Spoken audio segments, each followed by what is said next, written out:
Wat kunnen we allemaal van jullie verwachten? Ja, we willen een beetje naar Presky zien verder. Zeg maar, we zijn Hollandstalig begonnen.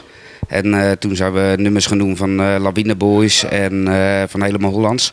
En dat is steeds steviger gaan worden. En nu zijn we daar heel veel mee op pad. Waar hebben jullie allemaal al gestaan?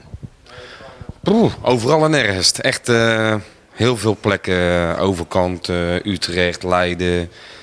Ja, ik kan ze gek niet opnoemen. Nog eens een keertje in het Ahoy geweest. Niet in het grote Ahoy, maar het congresgebouw met een kerstgala. Hollands onder de brug. Aan de overkant is het best een groot evenement hier in Zeeland. En ja, nog wat cd-presentaties. En ja, voor de rest allemaal cafés, feestcafés. We hebben net zoals Kees al zegt een eigen nummertje gemaakt. En ja, we gaan van de winter het tweede nummertje. We hebben al een tekst geschreven. En even een muzieklijn erop maken en dan de studio in. En hoe heet jullie eerste nummer? Stappen. Zo heet dat. Leuk nummertje geworden. Gaat dus ook overstappen, een beetje grappig.